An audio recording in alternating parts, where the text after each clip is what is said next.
brokoli kenapa tersembunyi di sini? Ih, keren ya, keren Neng. Ini adalah brokoli. Wih, keren banget. Oh. Kenapa dia kecil begini, sayang? Belum, Neng. Nanti nggak gede. Aduh, kamu kenapa kecil gini sih, sayang? Aduh, Begini. nanti. Satu tergantung benih. Oke. Kedua tergantung musim. Musim hujan gini susah bikin brokoli. Oh. Tanam brokoli maksudnya. Jadi Karib Neng, kalau misalnya bingung, aduh brokoli kok habis ya kayak gini nih karena faktor cuaca ya. Pasti. Tahu nggak sih Karib Neng, ini masih di daerah berasal dari Yunani dan laut tengahnya Yunani. Dan masuk ke Indonesia, itu sudah disebar masuk ke Indonesia tahun berapa Kang? Tahun 70-an.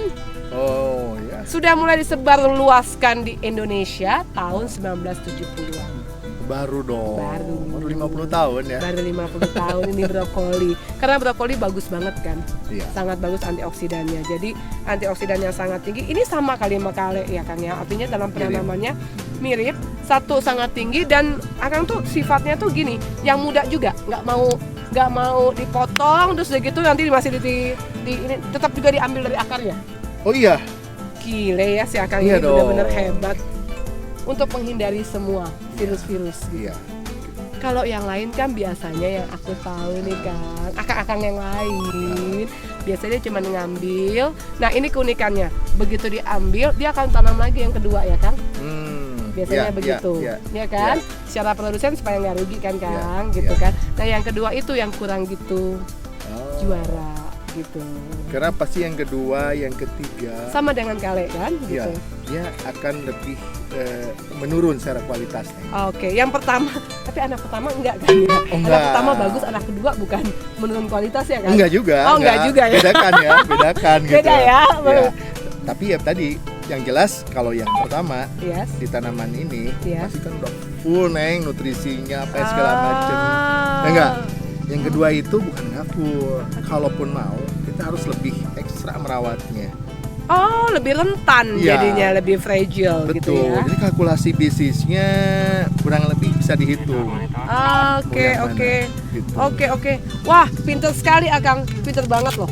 Jadi bukan berarti, jadi memang benar-benar kerja yang smart, bukan kerja keras ya. Mungkin orang berpikirnya, loh mendingan kan dia bisa tanam lagi yang kedua, yang ketiga, yang ini. Jadi makanya kualitasnya kurang gitu bagus. Biasanya gitu. Jadi kalau misalnya kecuali dia punya market lain, yang memang secara kualitas juga nggak pentingin kualitas. Nah, downgrade Neng. Misalnya kualitas pertama aku kasih Neng, ya nggak? Yang terbaik.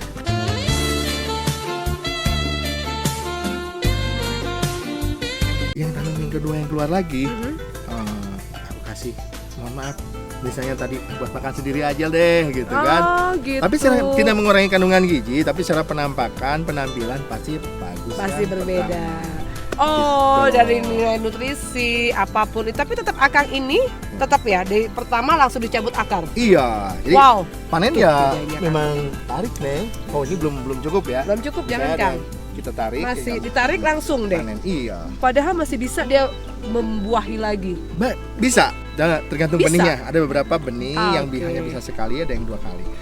Nah, hanya gini, semakin lama tanaman, ya nggak, maksudnya di lapangan atau di tanamnya, itu pasti semakin rentan terhadap hama dan penyakit tanaman.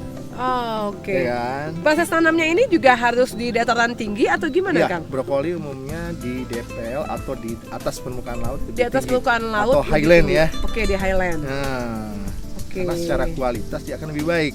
Bukan berarti di dataran menengah tidak bisa. Tapi secara kualitas dia di highland pasti lebih baik.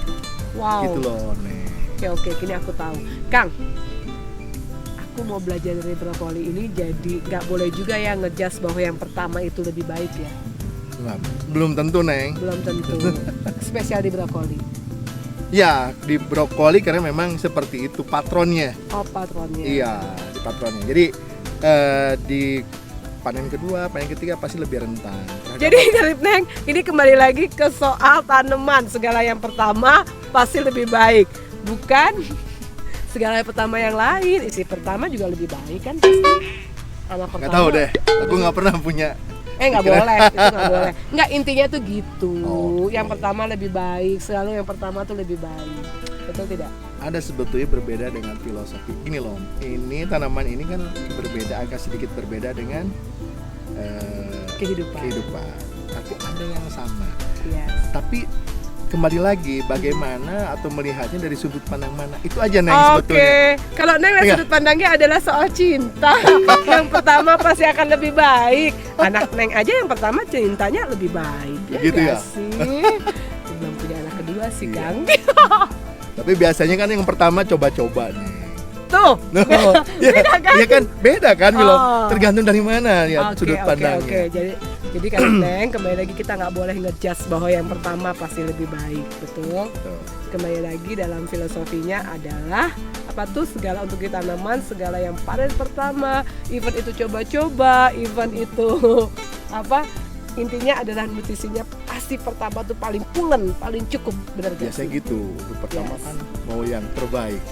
Walaupun mungkin dia over, mungkin dia berlebihan, kita lihat hasilnya, yang jelas nutrisinya pasti jauh lebih baik, lebih banyak dari yang kedua. Kenapa itu? Ketawa ya kan? Bener gak sih, bicaranya nutrisi yang pertama pasti lebih baik, bener gak sih? Anak pertama biasanya kontet kan? Enak aja.